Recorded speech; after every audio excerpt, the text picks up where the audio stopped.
Well, hello there, Dragons, and welcome to this instructional video for Lesson 4, Part 1, Nature of Supply. The main idea behind this economics lesson is supply is the quantity of goods and services that producers offer at various possible prices during a given time period. With that in mind, by the end of watching this video, you'll be able to explain the difference between supply and quantity supplied, explain what the law of supply states, explain what supply schedules and supply curves illustrate, and describe supply elasticity. Now that the outcomes for this lesson have been shared with you, let's get started.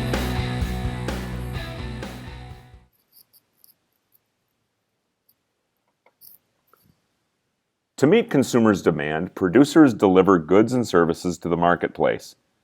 Consider, for example, the market for jackets. When are you most likely to buy or demand a warm jacket? Your demand for a jacket is highest in the fall and winter months, when cold weather arrives. When might you find the largest selection or supply of jackets in the stores? Again, the supply of jackets is highest in the fall and winter months, when demand is greatest. In economic terms, however, supply is more than just the available selection of a good or service. Supply is the quantity of goods and services that producers are willing to offer at various possible prices during a given time period. During the winter months, for example, jacket manufacturers offer a certain quantity of jackets at each price. The quantity supplied is the amount of a good or service that a producer is willing to sell at each particular price.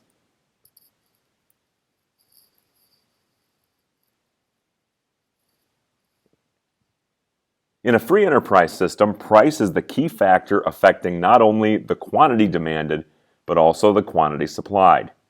That is, the quantity supplied is directly related to the prices that producers can charge for their goods and services.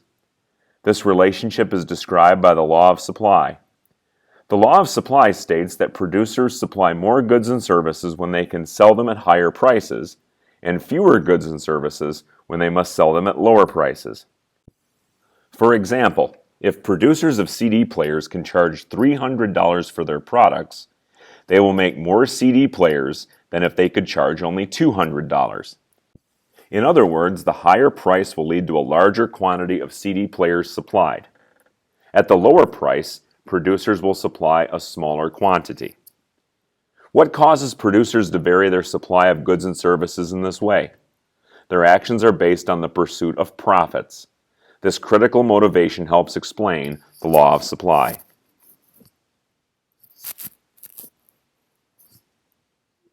The amount of money remaining after producers have paid all of their costs is called profit. A business makes a profit when revenues are greater than costs of production. These costs include wages and salaries, rent, interest on loans, bills for electricity, raw materials, and any other goods and services used to manufacture a product. To make a profit, producers must provide the goods and services that consumers want, at prices that consumers are willing and able to pay. For example, suppose that the Twin Wheels Bicycle Company is designing a new children's bike aimed at 6 and 7-year-olds. The company is considering adding a tiny onboard computer system to the bike, much like those used in automobiles. The system will give younger riders information such as their speed, direction, and tire pressure. The system is so costly that the company would have to charge $1,000 for each bike. At this point, the company owners tell the designers that the onboard computer system is not worth making. The owners know that the vast majority of consumers are not willing and able to pay $1,000 for a children's bike. If the company supplies this bike in the marketplace, it will not make a profit.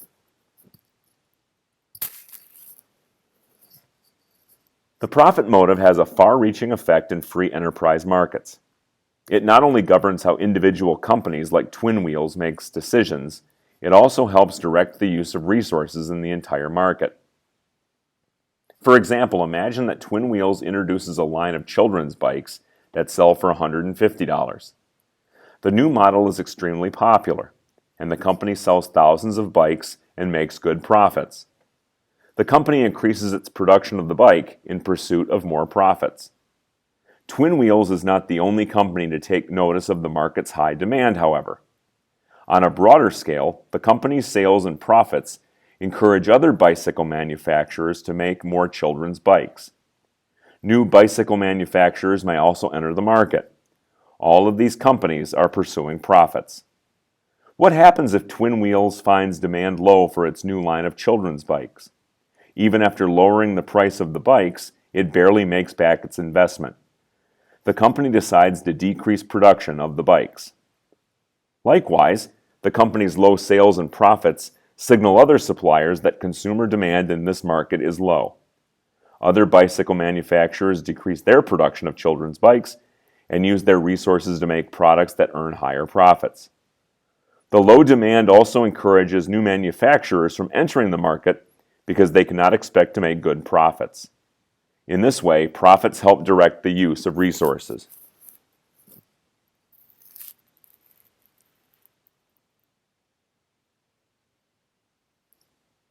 One useful tool that shows the relationship between the price of a good or service and the quantity that producers will supply is a supply schedule. This schedule lists each quantity of a product that producers are willing to supply at various market prices. An example of a supply schedule appears here. The schedule lists the number of car stereos that the Audio Blast company is willing to supply at several possible prices. You can see that as price increases from $100 to $500, the quantity supplied increases. When the price is $100, the quantity of stereos supplied is 0. When the price is $500, Audio Blast supplies 4,000 stereos.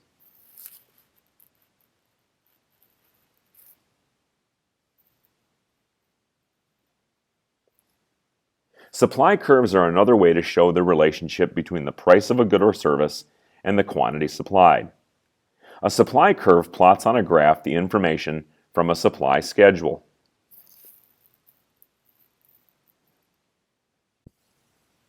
This supply curve S1, for example, shows all of the possible combinations of prices and quantities for Audio Blast's stereos as listed in the supply schedule. The quantities of stereos that Audio Blast will supply appears along the horizontal axis, increasing from left to right. The possible prices of those stereos appear along the vertical axis, increasing from bottom to top. Each point plotted on the graph represents a specific combination of price and quantity supplied. The curve slopes upward, reflecting the greater quantity that producers will supply at higher prices. Note that this is the opposite of what happens to demand curves, such as the one in your Lesson 3 notes.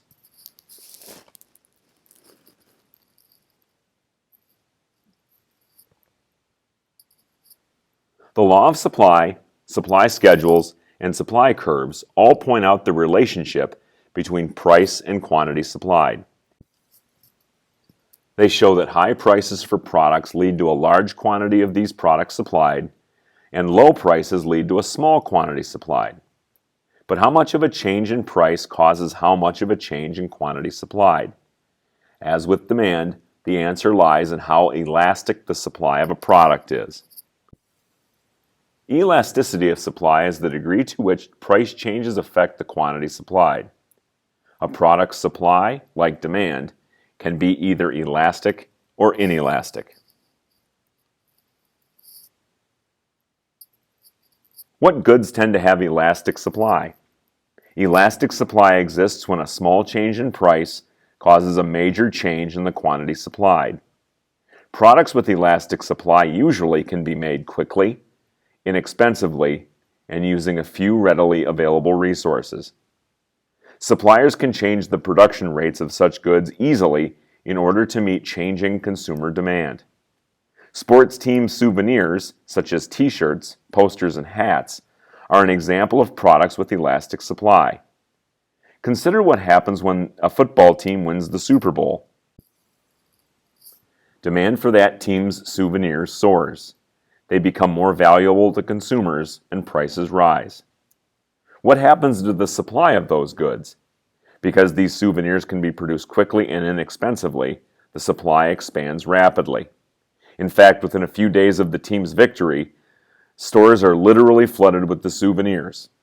The relatively small change in price results in an enormous change in supply. You can see the elastic supply for posters of Super Bowl champions. The supply curve, S1, is more horizontal than vertical, showing that a small change in the price of posters causes a large change in the quantity of posters supplied. For example, at the price of $4.50, producers supply 100,000 posters. If the price increases to $9, producers supply 700,000 posters. A 100% increase in price leads to a 600% increase in the quantity supplied.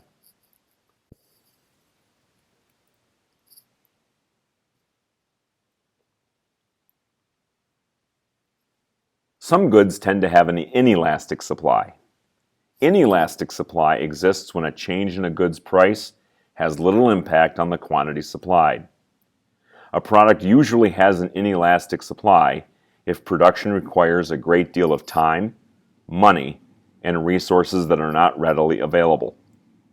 Suppliers cannot easily change the production rates of such goods in order to meet changing consumer demand. Gold is one example of a product with a traditionally inelastic demand. If the price of gold rises, the quantity of gold supplied does not change much. Gold is a rare metal that is expensive to mine and requires time to refine or purify. For these reasons, gold has an inelastic supply. Other rare, labor-intensive, and expensive items, such as fine art and space shuttles, have inelastic supply as well. A perfectly inelastic supply curve exists when producers, regardless of price, cannot increase the quantity supplied. You can see a perfectly inelastic supply curve here. Suppose that a building contractor wants to develop beachfront property and build sandy shores homes. The contractor divides a piece of shoreline property into 10 lots. The lots are sized as small as local laws will allow. No matter what price the developer sets for each of the lots, the supply of shoreline properties at sandy shores is fixed. If demand is high, the developer might price the lots at $100,000 each. If demand is low, the developer might only be able to charge $25,000. At either price, however, the quantity supplied is 10 lots. Because price changes do not cause any change to the quantity of lots supplied, the supply of lots is perfectly inelastic.